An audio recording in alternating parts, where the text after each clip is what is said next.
tarde, boa noite, welcome to Santa Cruz Aerodrome, guys. I am here with fantastic AeroSPARX. I'm speaking to Guy and I'm speaking to Rob, who very kindly invited us airside to have a look at a Grob 109B and to take us through what we are going to see tomorrow. We are still practicing this Oeiras show. Hopefully I said that okay. Yeah, it's a good thing you didn't see the footage before we started today, guys. We've had about half an hour debating it. So what I want to do, guys, just some questions for you. I know it's the highlight for a lot of people tomorrow. So I'm going to start off with, how was the journey here and how long did it take? Yeah, long journey. I think from the UK, I think we flew 13 hours in total to get in. With fuel stops as well. Yeah. With fuel stop, okay.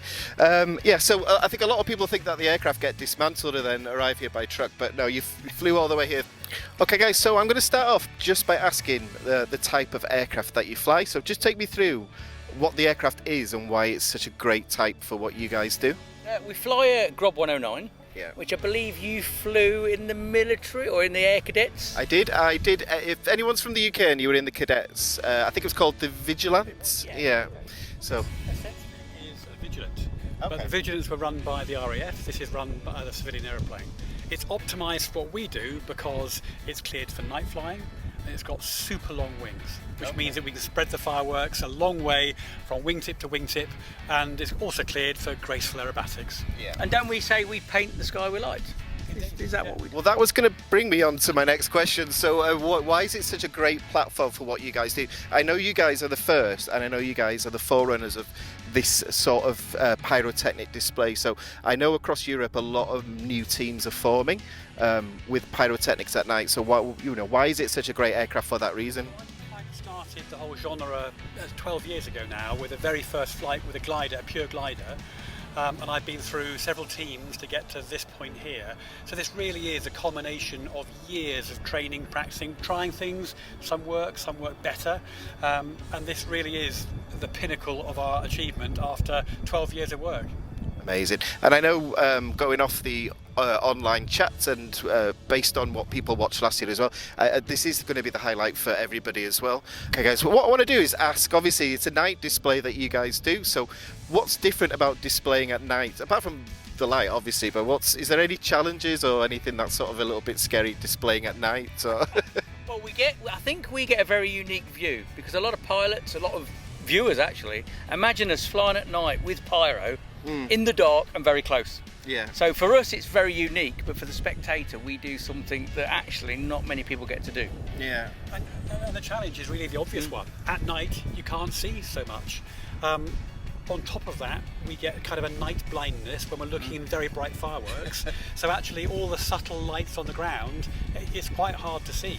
So our challenge is to fly in the right place at the right time, but also in formation as well. And it takes... Yeah, just thinking off the top of my head, I know you're very close as well as I think you're one of the closest. So in terms of distance, do you actually know how close together you actually fly? We can't park them as close as we fly.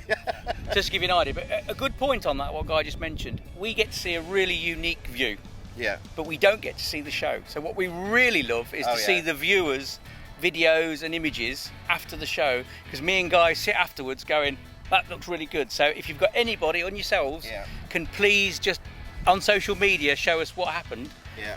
I know as well, guys, if you check out the website as well, if anyone ever wants to go to the UK, there's flying opportunities, all the social medias, it's all there, guys. Check them out as well. I know you help a lot of charities out as well, and Youngsters. yeah, inspiring sort of younger generation to get into aviation. I know there's a big push for that as well. So, and there's not enough of it in the UK at the moment, as far as I'm concerned. But all over the world. yeah.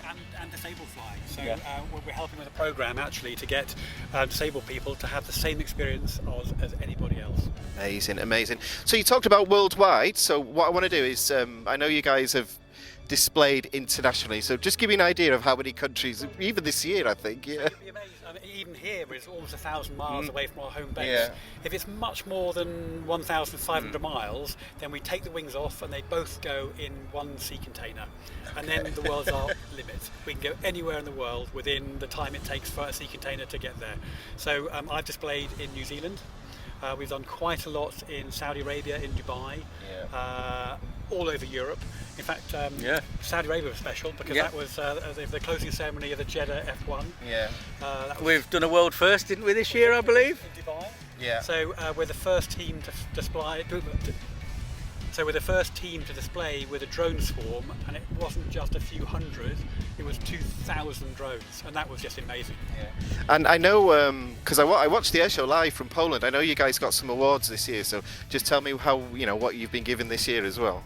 We were very surprised. Yes, so, we were. I wasn't. But Radom is the biggest military show in Europe outside of, I think, Riyadh Fairford. And they're the best of the best display in Radom, and we won the award for the best civilian, I think, wasn't it? The best civilian act in Radom, and it's an amazing competition. And the thing that was really interesting is it was our first time at Radom. So obviously to win an award on our first time going to that air show was a real privilege, and we're very proud of that achievement. Because I was watching it live at home as well. They had a live stream going, and I thought, well deserved as well. So, because as soon as I saw you guys, I was like, oh, I know them. So so I felt a little bit proud. I know we posted it on the news site as well. So, but yeah, okay. So, what can we expect tomorrow, guys? I know we've got the obvious thing. I know some people were there last year. However, I think there's a little bit more this year. I don't want to give too much away, but what can they expect tomorrow? We're going to bring what we've been travelling around Europe doing to obviously the area. So hopefully there'll be a lot of guys there, see something world unique. Yeah. So don't miss it, is my advice. Yeah. Now, there's a fashion that started in Poland actually this year, and it's a beautiful for us. So at the end of our show in Poland, the commentator asked everyone to put their phone lights up, and it was just the most magical sight. So there were 10,000 dancing lights, in this case on the beach. It was just most amazing welcome. So please, guys, we'd love to see your lights at the end of our display. I'm trying to work out if I can say that in Portuguese, but if you're watching Telemóvel, put your lights on, and then they'll be able, you guys can obviously see it from where we all are. So, and it looks spectacular. Yeah, and expecting a big crowd tomorrow. It's a much bigger event than last year, and I know it's going to be the highlight for a lot of people. Even last year we had like lots of kids sort of tapping us, asking what time you were. Tell the kids if they're on your channel to wave. Yes. Because for me and Guy to see interaction from the crowd is priceless. So the lights, waving, we can see more than you think we can. We have a day show tomorrow as well. Yes. Yeah, of course. So I think we're on about 3 o'clock for a day show. Yeah. That's right. And then it's going to be 8:15 in the evening for the night show. Okay, so so daytime display and 8:15 in the evening. So getting 2 for the price of 1 as well. But yeah, so I'm looking forward to AeroSPARX. Can't wait till tomorrow, and I hope you guys like the footage. We're going to bring you guys very, very soon.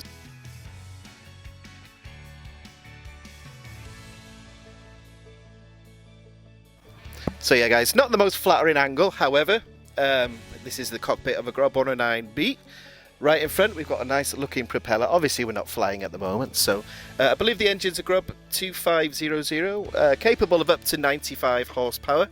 But yeah, we are rested nicely on the ground at the moment. So yeah, but again, big thanks to AeroSPARX, and yeah, I feel like a overexcited kid at the moment. So yeah, so I first flew a Grob 109 in 1997 from Royal Air Force Sealand with the Air Cadets.